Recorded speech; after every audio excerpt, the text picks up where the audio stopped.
A pressão, ela é uma medida que a gente faz, um valor físico do quanto a artéria onde passa o sangue, quanto ela tem de pressão dentro dela. Então a gente tem um mecanismo, uma forma de medir através do esfigmomanômetro, e ali a gente tem uma ideia de como está a circulação, a pressão exercida na parede dos vasos, na parede das artérias, do nosso sistema sanguíneo, então nosso sistema vascular. Então essa medida de pressão, ela tem relação com doenças, né? Ela tem relação, na verdade ela é uma doença. Níveis de pressão aumentados, eles causam complicações, causam lesões em órgãos-alvo, que a gente considera órgãos-alvos, a longo prazo. Então essa pressão, esse sangue passando por uma estrutura, no caso o vaso, em altas pressões, ele vai danificando os órgãos, porque todo órgão ele tem uma vascularização, passa sangue. Danifica o rim, o paciente que tem hipertensão, ele pode evoluir com dano no rim, gerando insuficiência renal. Quem tem níveis de pressão elevados pode ter problema no cérebro, está muito associado ao déficit cognitivo em idoso, a hipertensão mal controlada em faixas etárias menores. O coração, o paciente que tem hipertensão, ele sobrecarrega o coração e causa danos ao coração, levando à insuficiência cardíaca, levando à doença coronária, angina e outras doenças cardíacas. Então, essa pressão que passa o sangue dentro dos vasos em níveis elevados, eles a longo prazo vai gerando danos a diversos órgãos no organismo. São as famosas complicações. Isso quando associado à obesidade, por exemplo, quando associado a outras doenças, como por exemplo diabetes, isso tende a se tornar mais intenso, e a lesão nos órgãos, a complicação nos órgãos tende a ser mais rápida. O paciente evolui com doença cardíaca, com doença renal, com doença cerebral, mais rapidamente, de forma mais agressiva. Então, na pessoa idosa, doutor, quanto essa pressão alta ou a pressão baixa influencia na qualidade de vida dele? É uma doença teoricamente silenciosa. A hipertensão, ela não causa sintomas. Ela, quando vem gerar algum sintoma, é quando o paciente já tem uma complicação de algum órgão desse. Então, o indivíduo idoso tem complicações na sua qualidade de vida, ele sendo hipertenso, geralmente quando ele tem complicações da hipertensão. O fato que a gente deve levar em consideração é que a própria idade é um fator de risco. À medida que a gente envelhece, as artérias vão ficando mais rígidas e a pressão tende a aumentar, elas ficam menos elásticas. Então o sangue vai passar num organismo mais envelhecido sob uma pressão maior em virtude do próprio processo de envelhecimento. Então uma prevalência, existe uma maior prevalência de hipertensão nos pacientes idosos. A maioria dos pacientes hipertensos, eles são idosos. Então uma coisa tem sim a ver com a outra. À medida que a gente envelhece, a gente tende a ter mais hipertensão. E tanto essas lesões, como por exemplo o paciente idoso que tem uma lesão cerebral e tem esquecimento, ele tem prejuízo na sua qualidade de vida. As próprias medicações podem trazer prejuízo na qualidade de vida, aumentando, por exemplo, incontinência urinária. O paciente que já tem problema de segurar a urina, se ele toma um medicamento que faz ele urinar muito, ele tem uma piora na sua qualidade de vida, vai urinar muito, vai ter que perder urina, vai ter receio de sair de casa, vai se colocar num risco maior de cair. Então tem o efeito também do tratamento. As restrições alimentares trazem um prejuízo na qualidade de vida. Os medicamentos também podem causar hipotensão, a pressão cair demais, quando principalmente ele muda de posição. Então há um prejuízo direto em virtude das lesões nos órgãos, nas complicações da hipertensão a longo prazo. Como eu falei, cérebro, rim, coração são os principais, e indireto em virtude do tratamento. Logicamente que a gente tem que orientar os pacientes a não abandonar o tratamento, porque eles têm efeitos adversos, mas o benefício do tratamento é muito maior. O que a gente pode tentar fazer, na maioria das vezes, é trocar esse medicamento por outro. Escolher um medicamento que favoreça o controle pressórico, mas que tenha um menor efeito adverso, sabendo que o idoso tem mais complicações a nível urinário, por exemplo, que ele tem mais incontinência, então você tenta evitar que ele tenha mais hipotensão ortostática, pesquisar isso mais ativamente. Então ele não só tem a hipertensão, ele tem a artrose, ele tem a diabetes, ele tem os problemas que estão relacionados ao próprio envelhecimento, às limitações. Então o prejuízo seria mais nesse sentido. Então a idade é um fator de risco? Além da idade, a idade à medida que a gente envelhece vai tendo um risco maior de se tornar hipertenso.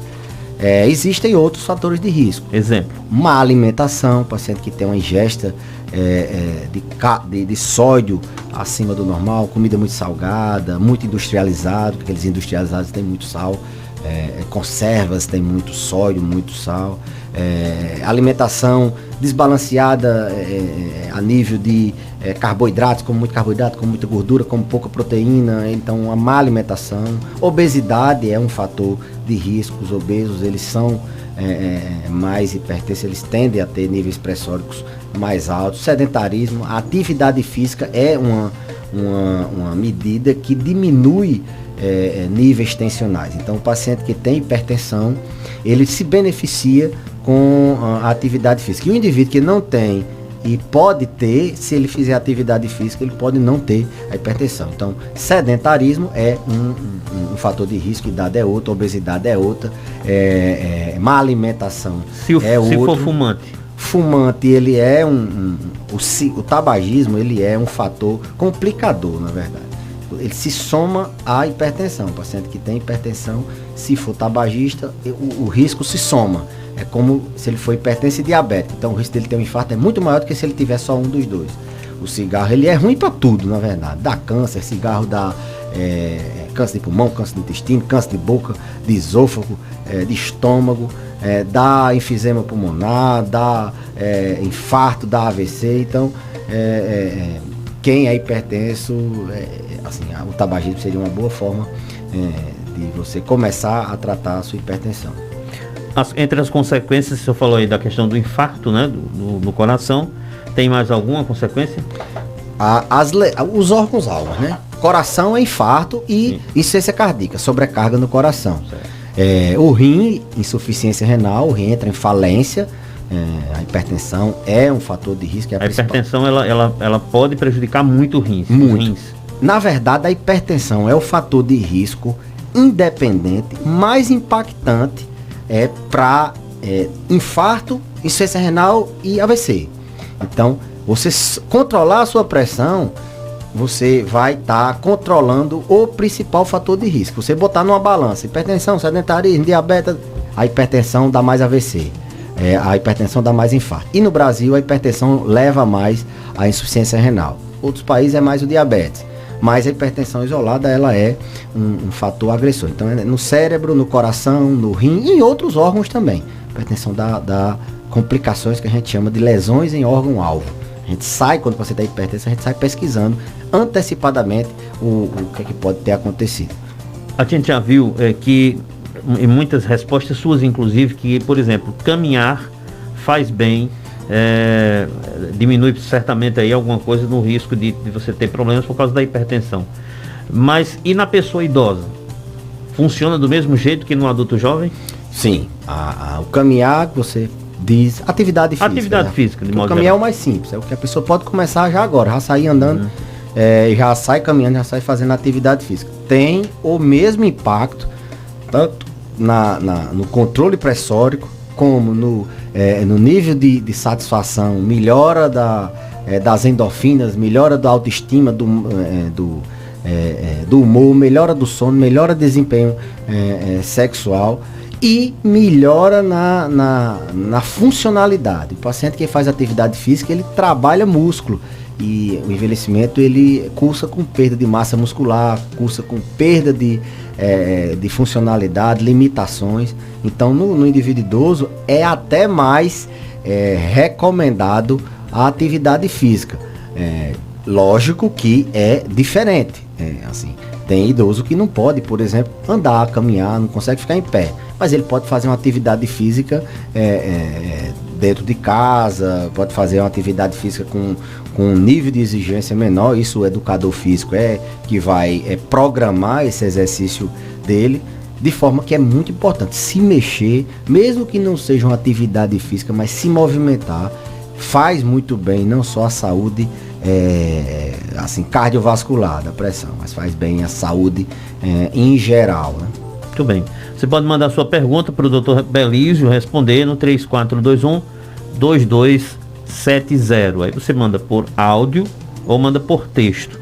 Esteja aqui na cidade, esteja na zona rural, esteja nas cidades próximas, em qualquer lugar, você pode mandar sua pergunta para o doutor responder, doutor. Sidney, uma coisa que a gente estava falando de fatores de risco, e uma coisa que no idoso a gente sempre está pesquisando é o uso inapropriado, inadequado de alguns medicamentos. E tem alguns que dificultam o controle pressórico, ou mesmo alguns que sobem a pressão.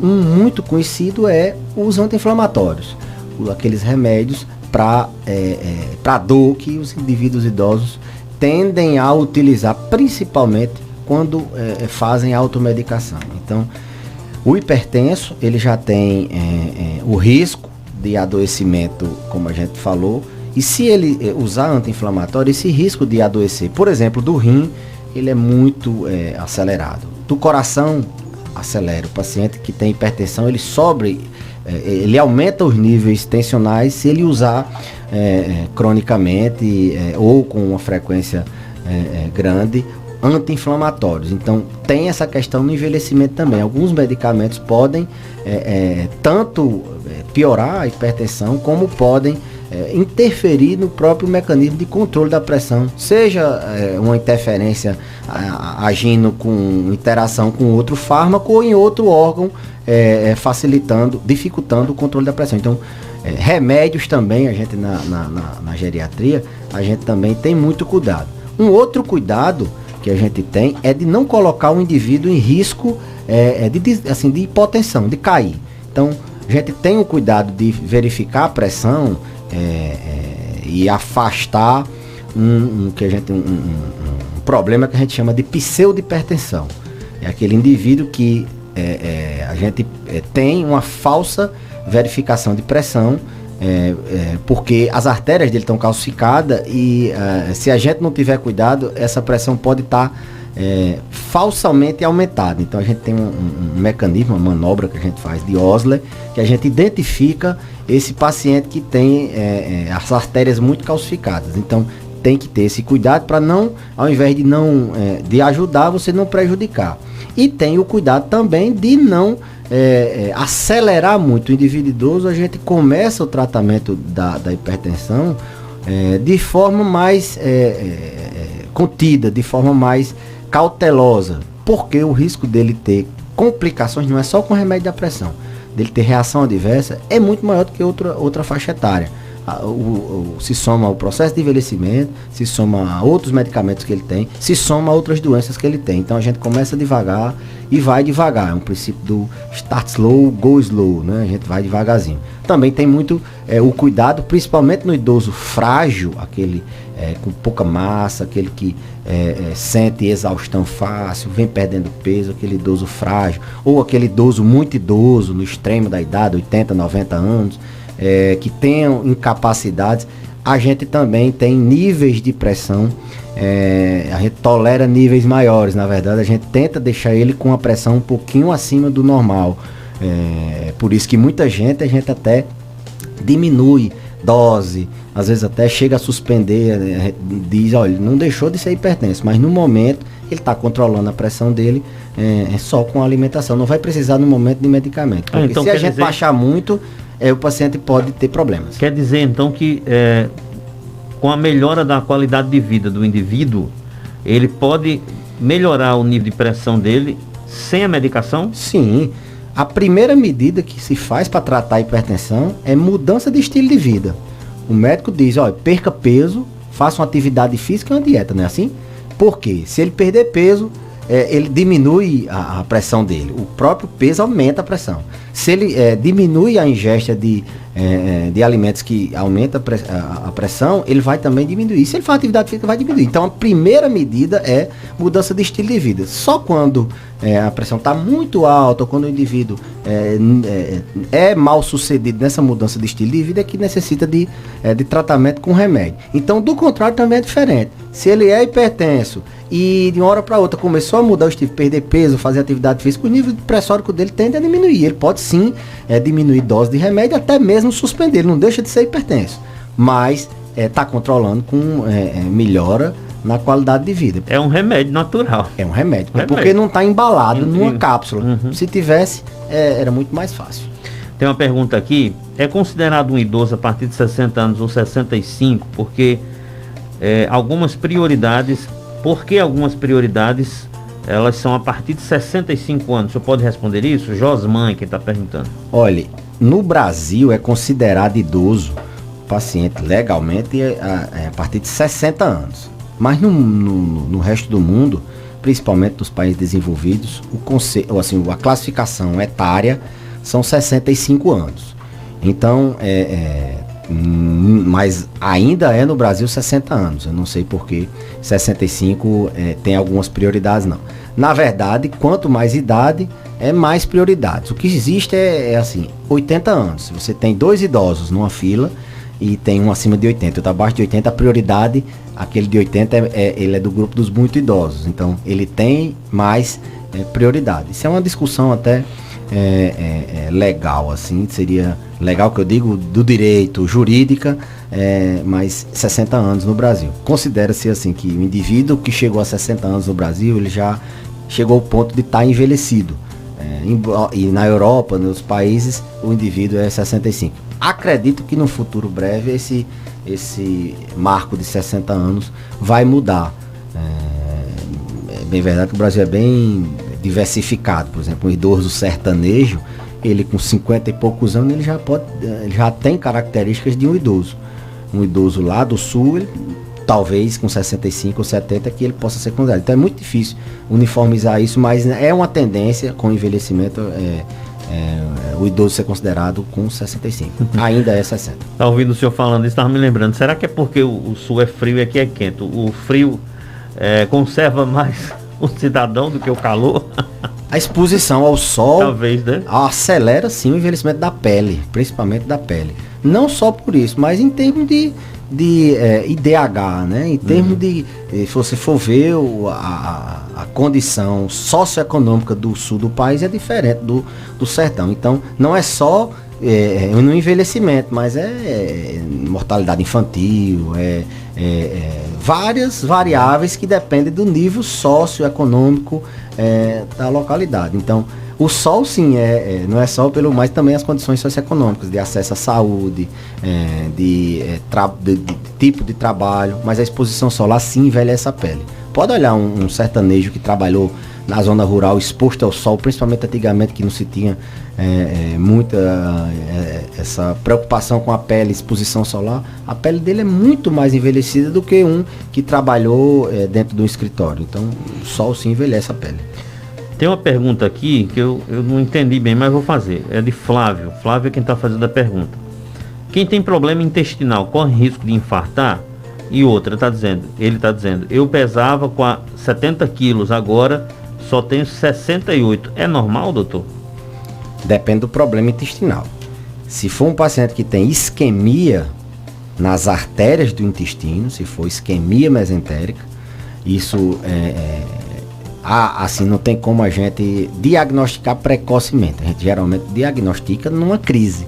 A gente faz uma espécie de um infarto do intestino, uma isquemia crítica aguda. Ele entope uma artéria do intestino. E aí tem que ir para a cirurgia, tirar aquela parte do intestino para funcionar. Quem tem esse tipo de isquemia, ou quem tem as artérias com dificuldades de circulação no intestino, muito provavelmente tem em outras partes do organismo, inclusive no coração. Então, quem tem um alto risco cardiovascular, ou seja, risco das artérias entupirem, de ocluir, ele pode ocluir no coração, no cérebro, na perna, no intestino. Então, há essa relação. Se ele é um paciente que tem doença, alto risco cardiovascular, muita gordura nas artérias, ele pode entupir sim, e é um infarto no intestino, a isquemia mesentérica aguda.